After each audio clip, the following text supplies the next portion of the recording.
Uh, I am retired Major-General Jerry Singirok. I'm 68.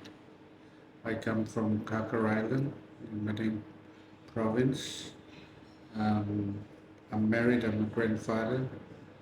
I've retired from the military in 2002, and I work for myself as a consultant.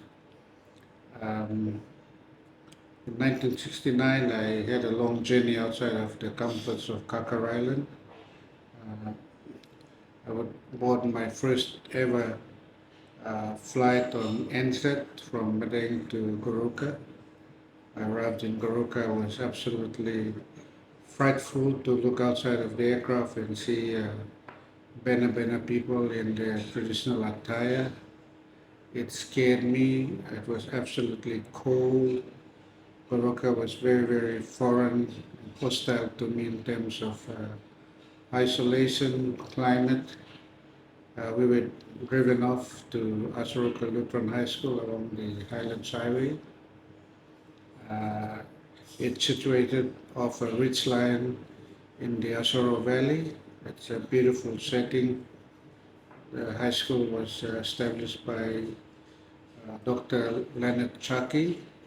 His big brother Edwin Chaki also was running at that time a very successful Lutheran hospital on Kakar Island. So many of us Kakar Islanders and Moravians ended up either at Asroka or went to Bomayan Lutheran High School. By then, Gallam High School had closed and Baitabag High School in Madang had closed. So hence my attendance of Asroka. I finished in 1972 and I was really privileged to get a place at Sugary Senior High School. So I attended Sugary 73, 74. And in 74, I was to read law. My classmates are currently Chief Justice Gibbs Salika, late Senator Bogan, Jared Kassman, and Moses Koiri were to read law together. And I decided otherwise to join the army. I joined the army on the basis that I grew up at the time when the discussions of the Second World War was still fresh in the minds of my parents and my relatives who were either in the New Guinea Infantry Battalion or they were carriers. But there was just so much conversation in the evening about the impact of the war on our people. I think more importantly, the Vietnam War was running at the time. In 1969, we always heard about the spread of communism into Papua New Guinea, and I decided that my call was more to be in the military. So I joined the military along with a handful of my classmates, uh, Tom Ur, Wagiola, William Wee, Michael Timby. We all ended up at Joint Services College in Leh. So very, very intense course, 180 of us who enlisted as cadets, officer cadets. It's a beautiful setting at Igam. It was away from town, but we were actively engaged in sports and many activities to keep us preoccupied. Only 22 of us graduated, and I became a second lieutenant in 1976. 1977, I got my first posting as a second lieutenant at Moim Barracks, 2nd Battalion Moim Barracks at Wewak, and I spent nearly 8 years of my early career at Moim Barracks. I spent a lot of time at Wanimo, patrols up to Yapsi, Telefomin, down to Bewani, Green River, Imonda. I saw a lot of the country at that time. It's important to note that the Defence Force at that time was well supported. We had the aircraft DC-3 Snowmads. 1980 was the turning point when when there was a rebellion on Santo Island. New Hebrides then, and we were deployed into Santo in 1980. I was a member of the Kumul Force with a very capable officer from Finschhafen, then Major Jeffrey Key, he's from Langemak. He was a very capable officer. He was assisted by uh, then Captain Carl Malpo. Yeah, so that was in Vanuatu, um, the takeover, the washing of Jimmy Stevens, his son Eddie. And then in 1980, I was really privileged to be the first Papua New Guinean to be selected as a captain, rank of captain, to be attached to the United States Army 25th Light Infantry Division in Hawaii. And that would be the division that will go into NATO training in Schofield Barracks, correction, Fort Lewis, Washington. So I spent a lot of time training for NATO operations. I came back and I got a posting to Egan Barracks as a tactics instructor, and that's where we're going to groom a lot of future officers, both pilots and maritime and land cadets. I spent 1987, 88 at Moyne Barracks once again as an operations officer. And then in 1989, I was posted back to Egan Barracks as the senior instructor for the cadet wing when the Bougainville crisis, when the state of emergency was declared and the defense force was allowed under the Constitution, Section 202 of the Constitution, to be deployed to support the police civil authority. I was the operations officer in Panguna in 1989 from June up until September. And then in 1990, I was really privileged to be offered a scholarship to do my degree in military science at the Australian Army Command and Staff College. I completed my studies, and in 1992 I was posted into the Australian Army as an instructor in tactics and maneuver warfare, battlefield management at the Land Warfare Center at Canangra. And I spent 2 years in Canangra, and then the fighting in Bougainville escalated. In 93, I was recalled back. The commander then was General Bob Daremo. Recalled me back. I took over as operations officer for 1st Battalion, Tarama Barracks in 93. And then 10 months later, I'll be promoted to the rank of Lieutenant Colonel. I took over as commanding officer of the 1st Battalion. And then in August, under Prime Minister Pius Wingti, we were ordered to capture Panguna Mine, hence Operation High Speed 1. I was wounded on the 26th of August 1994 trying to retrieve bodies of two of my late colleagues, Major Keke Boge and Private Pandu, and I was wounded with my gunner in the helicopter. And hence today I'm really thankful to the Lord that I have an injured eye and I got pellets still in my left arm, but I'm still alive. That's in 94.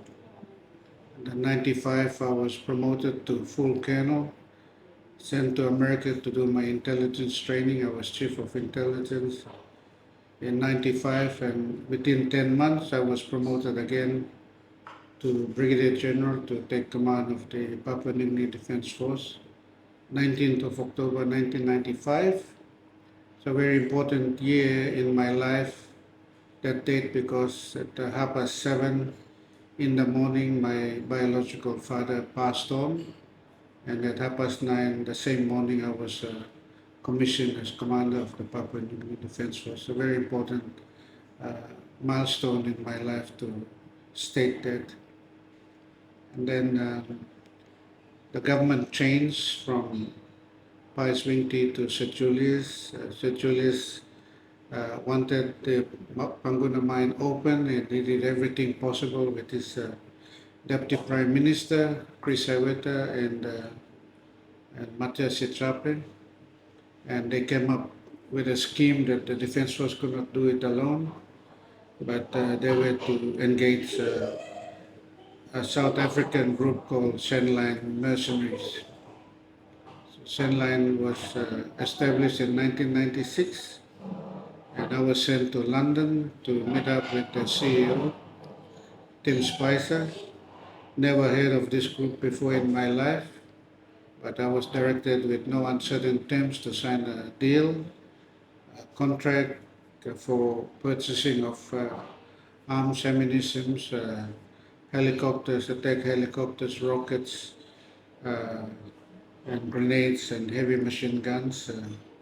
So I was in London for about 2 weeks. We concluded that. I came back, and then we were just getting ready. The Sandline mercenaries arrived in December of 1996, and Sir Julius wanted me to go to Philippines to organize with General Asidra, who's my equivalent in Philippines Armed Forces, to bring in ground crew and flight crew so that they can operate the MiL-16 and MiL-24, which are attack helicopter, transport helicopter, to be brought in by Sandline. It was in Manila that I was given a book. I was at Dusit Hotel when they gave me a book called People's Power. It's a graphic detail of how Cardinal Sin, the Cardinal of Metro Manila, was able to mobilize 2 million Catholics, civilians, to protest against a corrupt regime of President Marcos. General Ramos was the Armed Forces commander. He was the one protecting the President Marcos, and he saw millions of Catholics walking, protesting towards the presidential palace, and he ordered all the soldiers to put down their arms and stop the tanks and held hands together with the civilians, and they threw out a corrupt regime. So I was inspired by that book. By grace of God, I came back and I started writing my operations orders about 40,000 feet up in the air. Operation Rausim Kwik was planned between Manila and Papua New Guinea uh, in March 1997, and I put a handful of soldiers, capable soldiers, only 12 members of Operation Rausim Kwik, to include Major Walter Inuma, Captain Bola Renagi, Captain Belden Nama, who's now a senior state minister, uh, Warrant Officer Chris Mora, John Correa, very, very capable officers who helped me arrest Tim Spicer. Operation Rausim Kwik started in 16th of March 1997. The naval officers who assisted in isolating Tim Spicer from the Prime Minister was my classmates, Thor Moore, who was Director of Maritime Operations, and Max Ale Ale, who was in charge of Landcron. They took custody of Tim Spicer and they sailed towards Australia. And on the 17th of March, I denounced the cancellation of Operation uh, Oyster to go and open the mine and kill the people of Bougainville. And I asked the Prime Minister, his cabinet, to resign from office because what they did was not in the spirit of our Constitution, and I believe strongly in Section 200 of our Constitution, which basically defines the Sandline as an illegal army. It doesn't represent a state, it doesn't represent a head of state except a commercial entity. So Operation Rausim Kwik was very, very successful, one of the most successful operations in modern times. We achieved everything, and we deported Sandline out of the country, including Tim Spicer. And I lost my job as a result. In 1998, a year later, Bill Skate would reappoint me as a commander, knowing that it was very difficult to get a new commander because as a field officer, uh, many soldiers, hundreds of soldiers, they believed in my leadership, my tactical ability. They didn't want to serve under any other commander except me. So under those pressure, I was reinstated as commander and promoted to Major General. We continued the peace process, including the bringing UN and European Union. We convinced European Union to provide 5 million cocoa seeds in Bougainville to replace guns and give them an economic future. I'm pleased to say that today Bougainville is leading in cocoa production in the country, and it's won a couple of gold medallions in the Taste of Cocoa overseas. The government of Bill Skate was changed in 1999, and once again I was charged for sedition, and I continued. I lost my job. I went back to court again. State versus Jerry Singirok is the longest court case against a departmental head. It took me 7 years, but I still define that to be a leader, you got to put people first. There's some things, there's a lot of sacrifice. It's not easy to be a leader. Um, so I stood in the court for 7 years.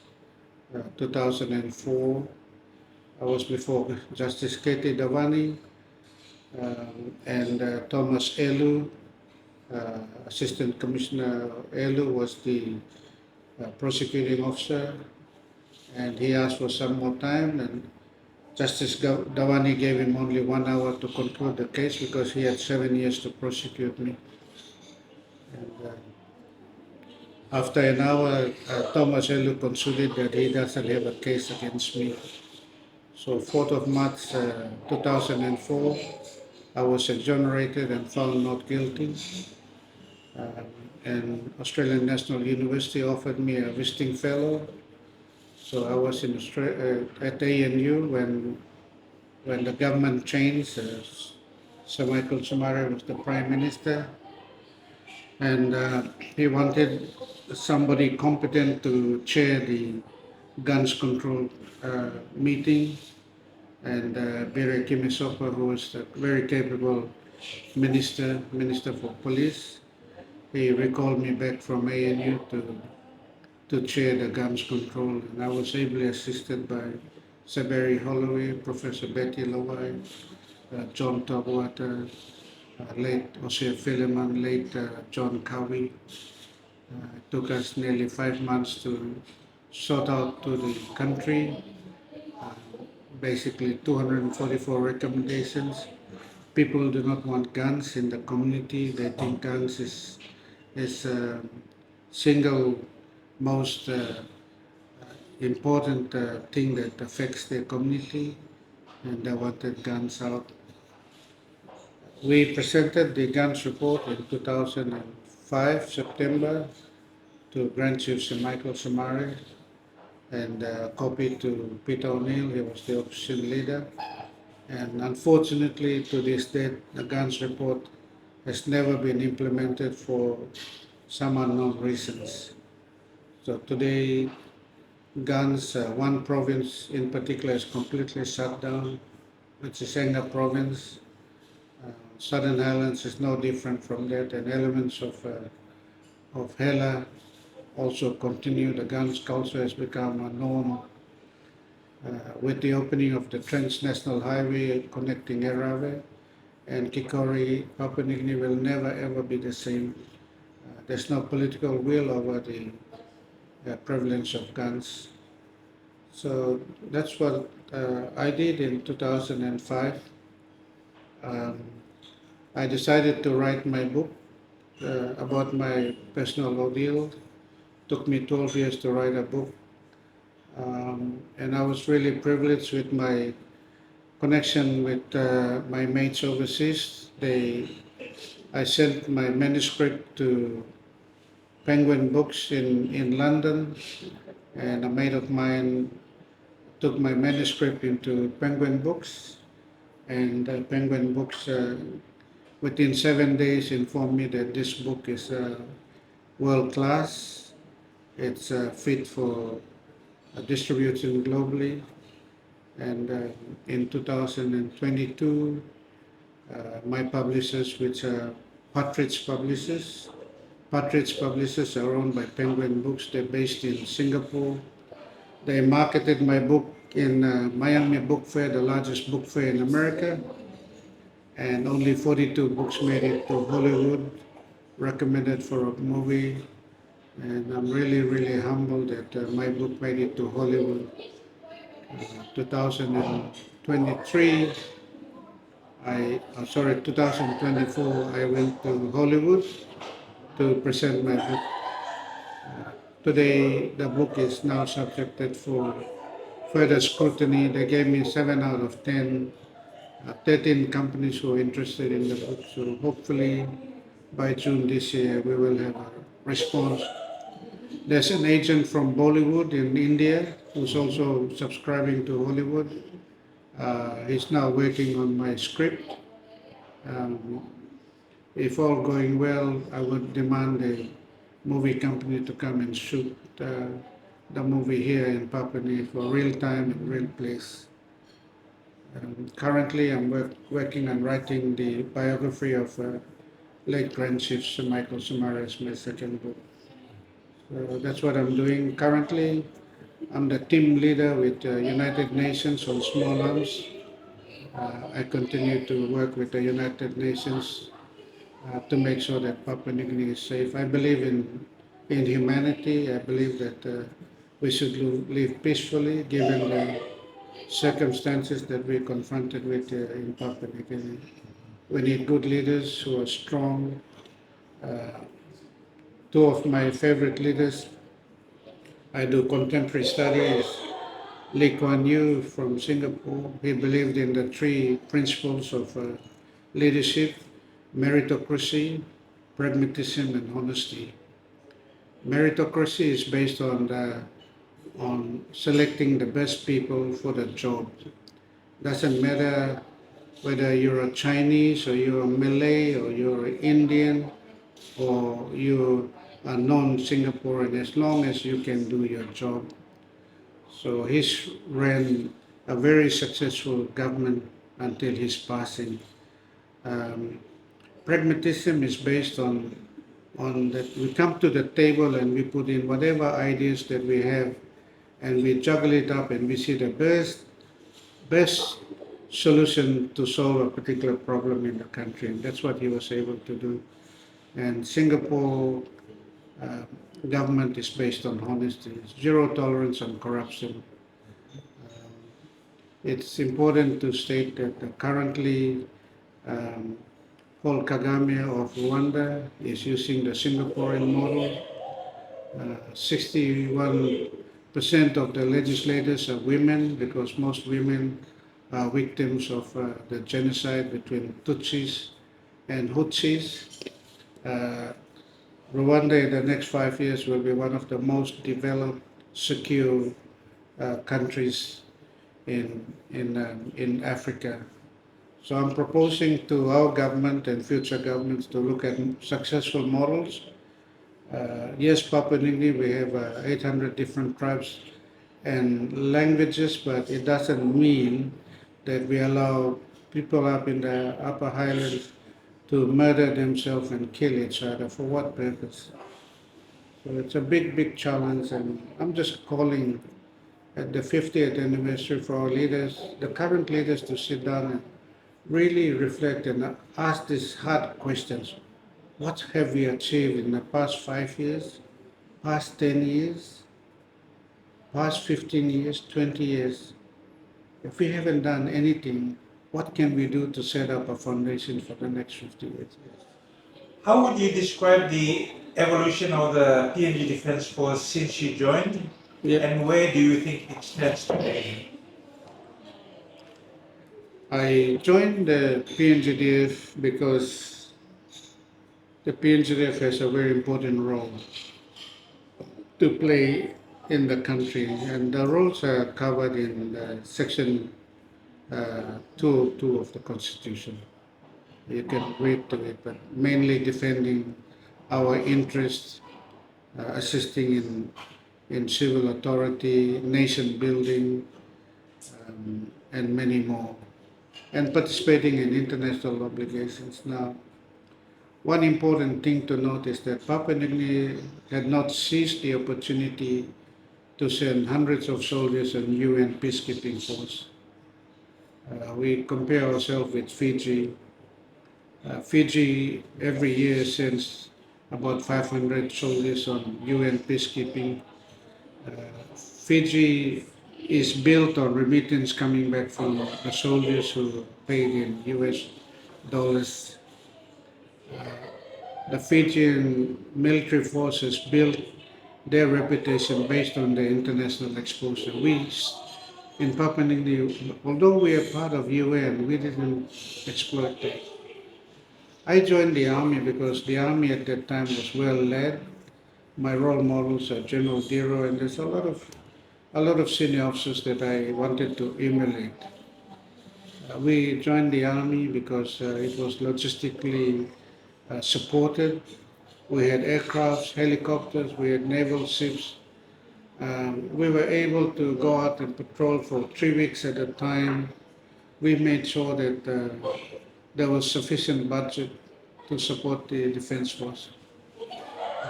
Sadly, today, I don't know how much percentage of GDP goes to the PNGDF, but what you see is what you get. Not well led, soldiers are scruffy, they're into all sorts of mischiefs, misuse of government vehicles. There are no aircrafts flying, there's no helicopters. So we just have a green elephant that basically eats with no return. And I'm always being part of a military once upon a time. I'm just I'm just taken aback by the state of the Defence Force. The soldiers are not managed properly, they're not led properly. Um, their amenities, white goods, they live in rundown houses, and sooner or later the Defence Force amenities will end up like police, and many soldiers live in settlements. This is not the way to treat our soldiers. Many of us are still waiting for our payout. We have not been remunerated properly, and recently those brave ones took the state to court. I mean, the tune of 78 million, but we don't need that. Every government has a duty of care, and the manner in successive governments has taken care of the Defence Force is shameful and pathetic. And I speak as a former general. I speak as a leader in the country. We need our own aircrafts. We don't have aircrafts. We have donated aircrafts. We don't have airlift capabilities. All our casters are grounded, and these were aircrafts bought by our own government. The 5 Iroquois helicopters, they're all grounded, and we all rely on an Australian helicopter. You don't run a country this way. How do you look after your 700-kilometer border, your 200-mile EEZ? So just because we signed the Sea Rider contract with agreement with America, they're not going to come quickly to our aid. We need to protect our own sovereignty. And the government must put its resources where it matters most. Sadly, the Defense Force is no priority. It's just like one other government department that's really struggling. It's only there to pay soldiers, but nothing to show. All the ships are tied up, no aircraft. It's a shame. I think the 50th anniversary, we need to relook at how we invest in the Defense Force because this is an asset that's the pride of the nation. The first point of contact when VIPs arrive at Jackson's airport, they want to see very smart soldiers, not in pot bellies, different types of shoes, betel nut stain, haircut, not cut. What sort of army is this? It's a shame. And everywhere, the barracks are not clean, there's no aircrafts, soldiers run around in government vehicles, not properly dressed. There's no command and control. And I'm wondering where the force will go in the next 5 to 10 years if this is the way we're going to allow the Defense Force. There's a lot of dissatisfied soldiers. They don't go on leave. Every now and then there's an industrial issue at Murray Barracks. In my days, we tried to eliminate that. We tried to make sure that soldiers get their pay properly on time. They go on leave. We make sure that the doctors and there's medicine available. We make sure that we train the best of the best so that when we're called upon to respond, that we have to respond. Case in point, 1998, Aitape, this tsunami disaster. Papua New Guinea Defence Force didn't respond first. It was the Australian Army that came in within 36 hours. They came into Taji, went into Sisano, set up the forward operating base, the field operating theatre at Vanimo. And we turned up much later. It's not good. It doesn't look good. We cannot wait for other people to help us. Right now, I'm appalled to see a soldier standing on the cabin of a Land Cruiser using a machine gun, firing into tribal groups at Mulitaka. Is this the way we're going to treat our own people? There has to be another way. I was up in Webak recently, and it was confirmed to me by the soldiers on the ground. They don't have a standing order. They don't have rules of engagement. They're being deployed just like a police unit. So the behavior of policemen, soldiers are now become like rogue policemen, selling bullets, 80 to 100 kina for 5.56, hiring out guns for a weekend, engaging in illicit activities with women. This is not the way we have our defense force. There has to be another way out. But the sad reality is that the hierarchy allows these things to happen. So I'm really concerned about where the force will go to. This is the pride of the nation. But how do we demonstrate that when there's no command and control? When the government doesn't care? Why the government doesn't care? Because there's not enough budget to allow the soldiers to go on foot patrols and get the aircrafts up and running and clean up the barracks and take care of the soldiers' amenities. Once we take care of the soldiers' amenities, I can assure you that they'll put their 100% into saving the country. At the moment, they're not led properly, they're not counseled properly. And I'm just encouraging the government to also look at opportunities, not to send one or two UN peace observers. Let's send a battalion, 1,200 members, get them on the UN because we're members of the United Nations. Go on peacekeeping operations. And you see the benefits in the next 5 to 10 years. In your view, what role should the military play in Papua New Guinea's future, both domestically and in the Pacific region? Thank you. Our roles are specifically outlined in Section 202 of the Constitution. Nation building. Once upon a time, the Engineer Battalion was established in 1975 to build a nation, build roads, bridges, airstrips, schools, go into rural areas, water supply. That's what the Defence Force should be doing. We should have presence along the border to make sure that our border is not subjected to illicit activities.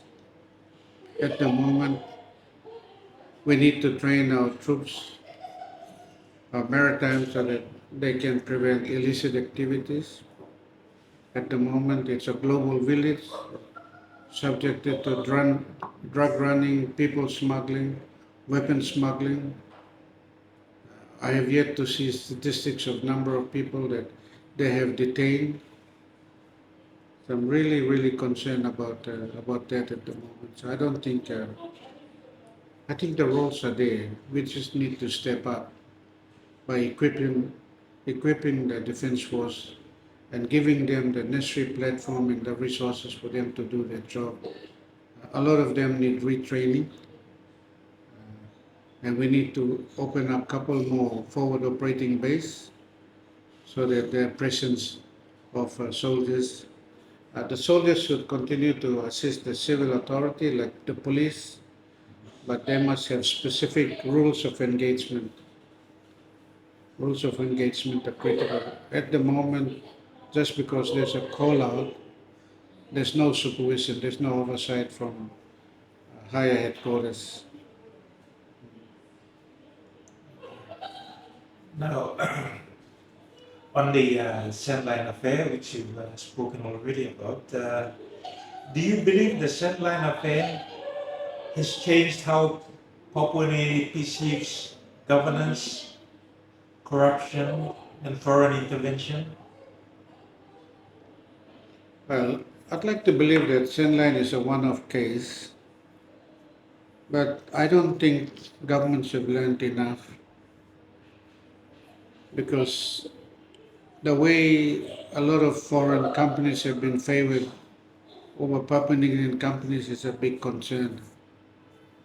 Um, Sandline was a case, just one case in point, where the government wanted to circumvent, to do a shortcut in opening the mine.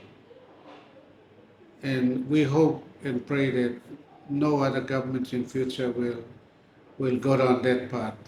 But I think it was too harmful for the nation. But at the same time, it was a pressure point. We had to. It was a conduit for peace in Bougainville. It's a lot of lessons learned. Um, I've I've said my bit. I still have a lot of critique today. They said there should be other ways of preventing the Sandline contract. I say otherwise because I was holed up and I had to use my conscience, hence my book, A Matter of Conscience, to do what I did without overthrowing the government. There was temptation. A lot of people proposed. I believed in democracy. I believe that the people should own the government. But there's a lot of lessons that we can learn out from Sandline. I have my handful of critiques, but I won't dwell on that because what is done is done. And today the people of Bougainville are reaping the rewards of what happened in '97. And I was only part of a team. I don't claim I don't claim any credits over what I did. I was only an instrument for peace. Now, to the Grounds Committee, the report has not been tabled in Parliament since its completion in 2005. What do you think are the main reasons for this inaction? Well, a series of government were not interested. Simple as that. No political will, no political oversight. So the biggest challenge right now for Marape Rosso government is to, I think they're taking steps to implement the report. So there's some light in the tunnel. There's no political will, that's simple as that. And it's sad to say that most leaders, politicians have come to parliament by use of guns. It's proven already. The people testified in my time up in the highlands. Um, it's a tribalism based on guns, warlords. He who has more guns will get more votes. That's simple as that. Okay. With gun violence remaining a major issue in Papua New Guinea, do you believe the recommendations from the 2005 report are still relevant today? It's relevant. Things have not changed. It's just escalated. There are more guns, more killings, more violence up in the upper highlands. Having said that, also there's prevalence of guns in metropolitan cities. Not only that, but there's increase of use of state weapons by soldiers and policemen on victims, and they're yet to be prosecuted. Um, so it's the biggest challenge that we have at the moment. So I'm suggesting that we should review the 2005 guns report, and I believe that this government and the police minister are willing to take on this report to table on the floor of parliament. This is 2005, 2025 this year. My goodness, 20 years it's been collecting dust. And most of the leaders have a copy. I made sure that they have a copy, but nobody's doing anything about it.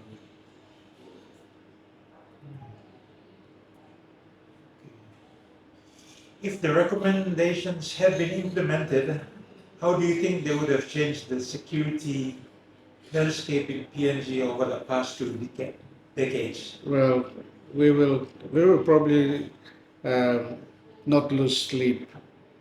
Yeah, many rural areas will be safer. For example, you cannot now drive safely from Waterrise.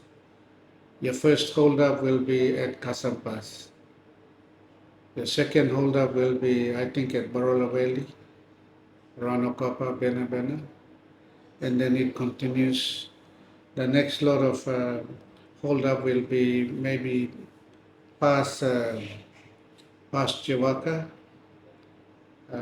There's still a lot of guns around Southern Highlands area, between Mendi up to Erawe. Erawe is a big build-up of guns because of the new road, the transnational highway connecting Kikori. And Enga is no go. Kandep no go. Um, uh, Kompiam no go. It's it's closed. So the presence of guns have completely shut down Upper Highlands. There's no guarantee, and hence the the challenges that K92 is facing, Pogere Mine is facing. It's a real big challenge just to get fuel and logistics to sustain those mines. It's a nightmare. You don't know when you'll be held up, and there's no presence of the government authority. People are left on their device. If we had implemented the guns report, there would be enough time to change gun laws. I propose that the registrar of firearms should not be the police commissioner, there should be a committee. At the moment, only one person is in charge of firearm license, and that's the police commissioner. I say otherwise. What role do you believe community leaders and citizens should play in addressing gun violence and supporting disarmament efforts? They're the key. They're the most important, they're the most spirit of community. They must give in a much higher role and higher stake because they got too much to lose. And I think that the LLG presidents, the women's group, the church group, youth group, they have a bigger role to play. The moment the government commissions the guns report, we have series of recommendations to give rise to community leaders to take ownership. It's in their hands. And all the community leaders today, after consultation, they know their responsibilities. They just have not been given the opportunity. How do you envision a safer Papua New Guinea and what would it take to achieve that vision? Well, that's a very important question. Right now, we just have to take stock as to where we are. Um, where is Papua New Guinea today after 50 years? Poverty is rampant. Poverty is something that's staring into everybody's face.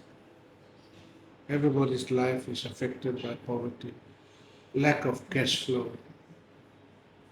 How can we generate enough cash flow? Well, the answer is in the agriculture sector. I went to school because my father had a cocoa and coconut plot. I went to school because there was a copra stabilization fund, STELEX. I went to school because the prices were good at that time. The line of the chain, your trading chain was open. We had the shipping arrangement, we had truck arrangement.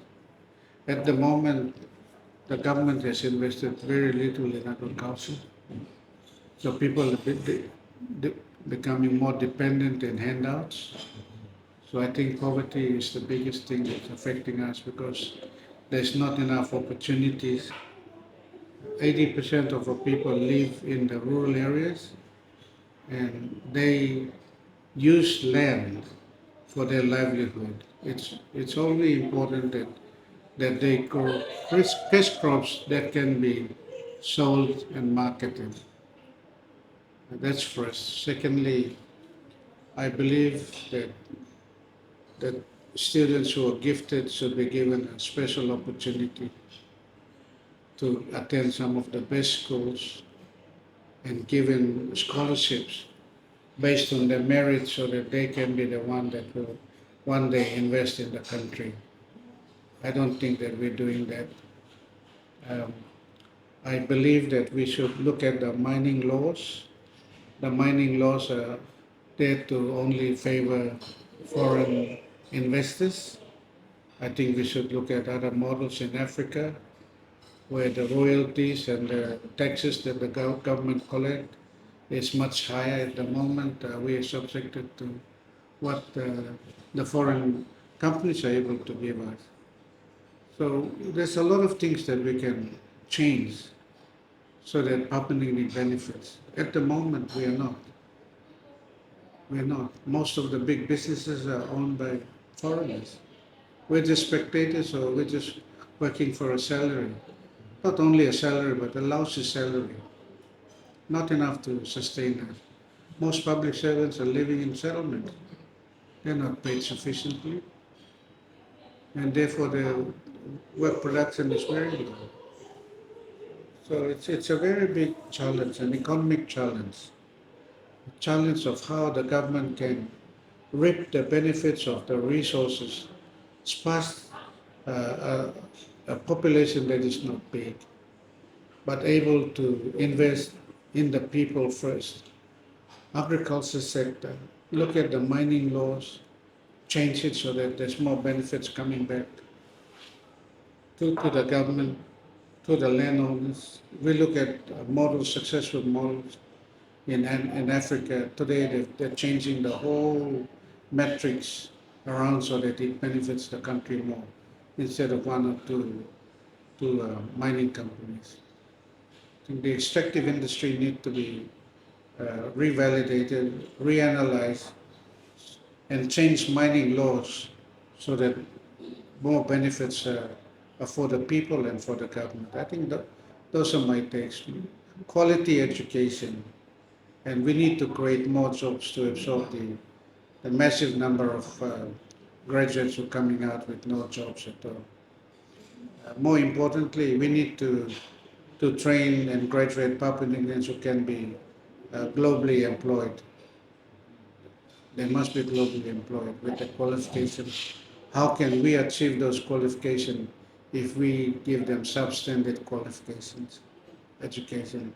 I say this because uni graduates cannot read and write, and are pathetic just to see the quality of their writing. It's shameful. We need to step up once we have the time. Okay. Uh, Having been a witness to Papua New Guinea's journey since independence, what do you consider the country's greatest achievements over the past 50 years?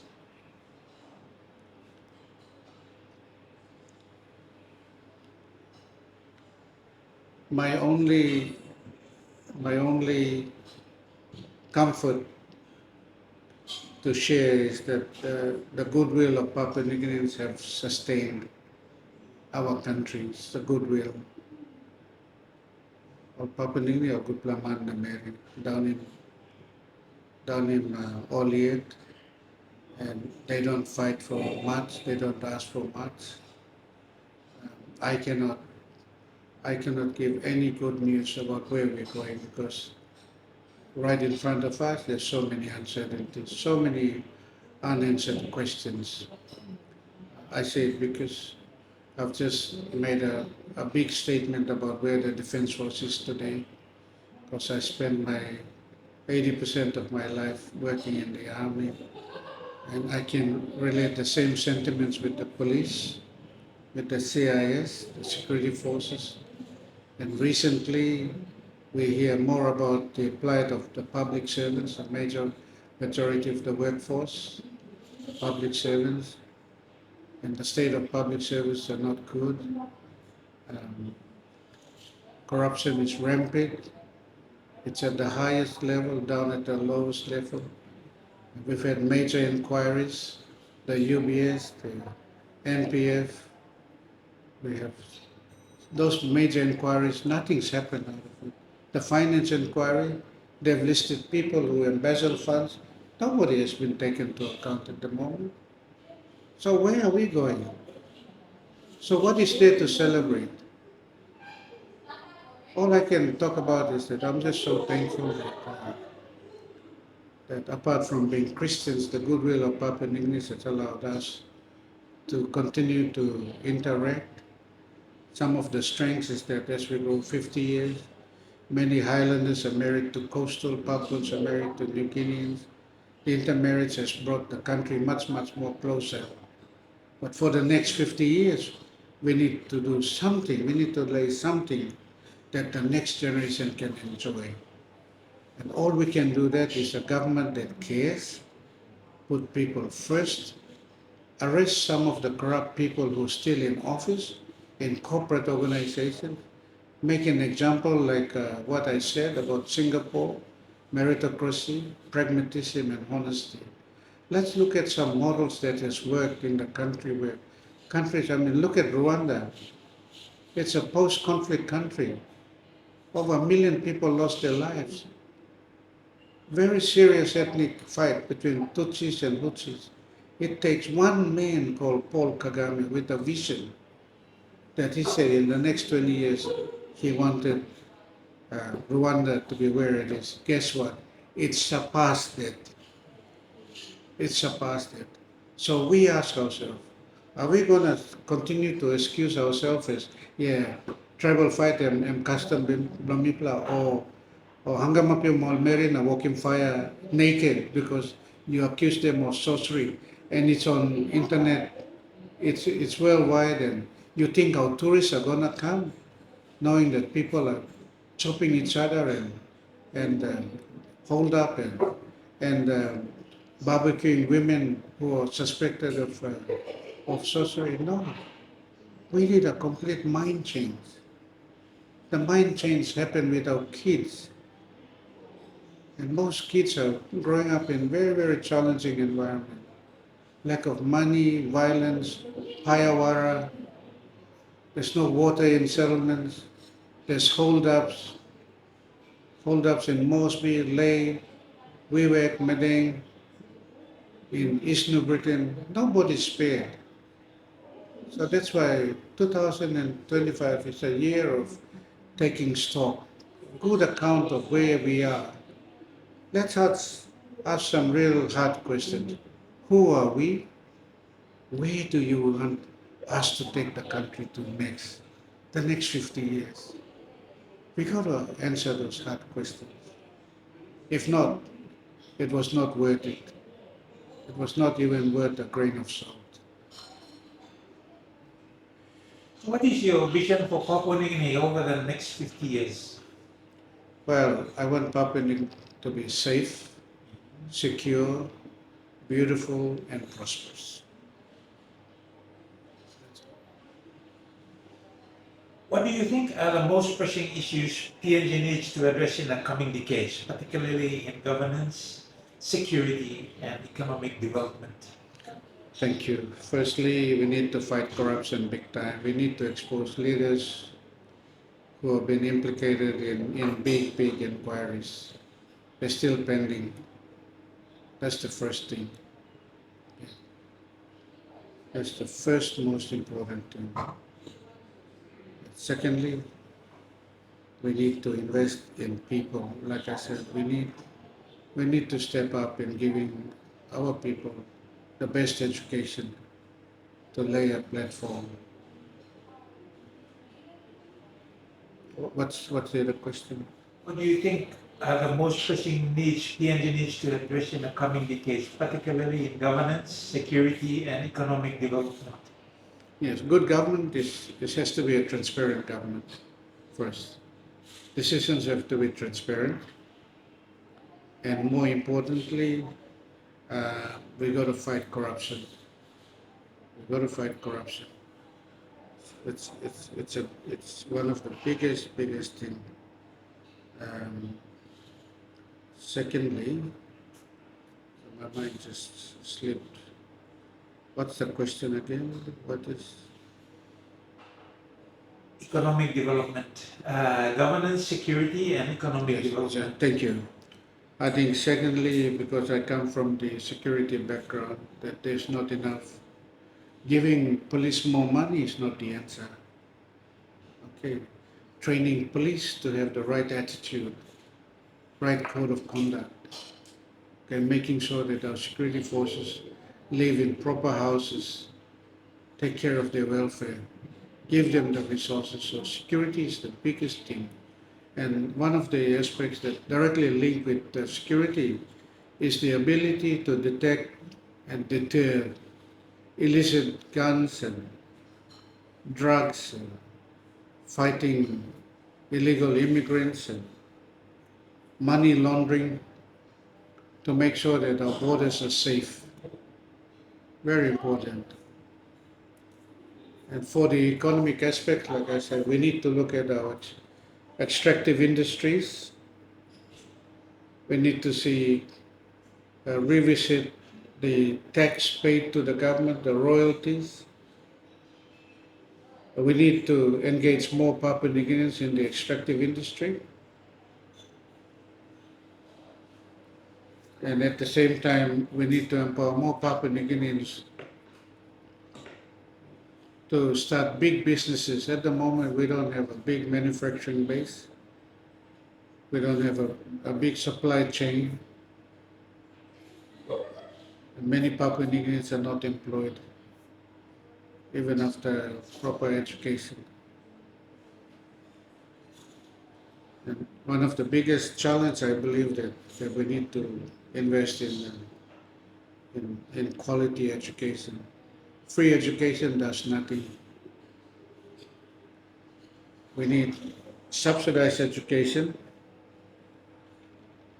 but quality education for a, for a better outcome. What role do you believe leadership and accountability will play in shaping the future of Papua New Guinea? Well, leaders, as far as I'm concerned, leaders are supposed to lead, but lead by good example. I believe Ombudsman Commission is not doing enough. The leadership code, if it has its merits, many leaders will now be accountable. At the moment, I believe the public service minister wants the public servants to be accountable, but firstly, the politicians have to be accountable. It's relevant.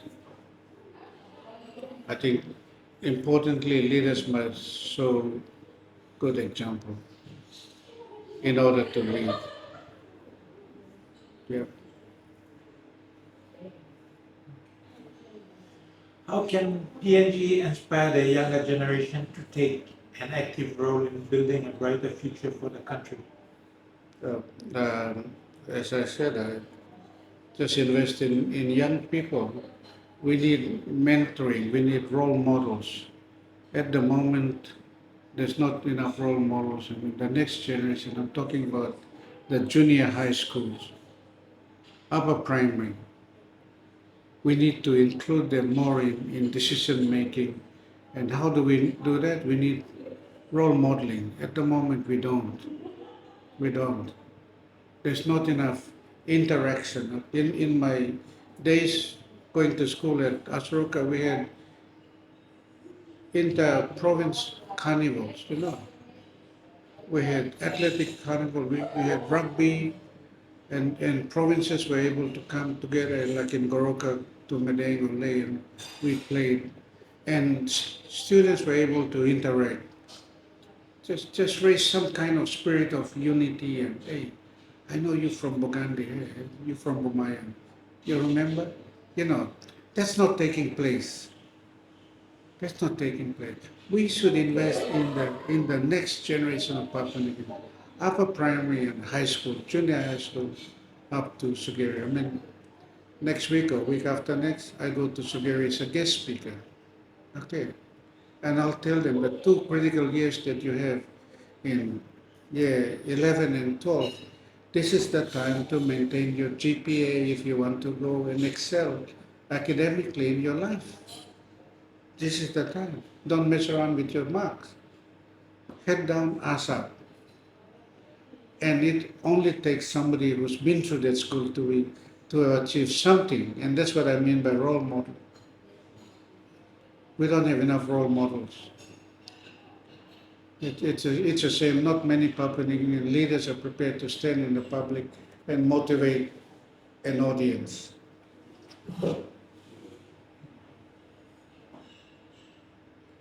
One last question. If you could send a message to the people of Papua New Guinea as the nation reflects on its past and looks to the future, what would you say? I would say let's remain positive. Let's put our faith to God because we're a Christian country. And let's hope and pray that whatever we do will be good of humanity. That's all I need to say. It's nothing much. I can't predict what's in the front, but we just believe in God. We just pray that the future will be much different than what we do today. And more importantly, let's take care of the family. Family is everything. We put family first. Thank you.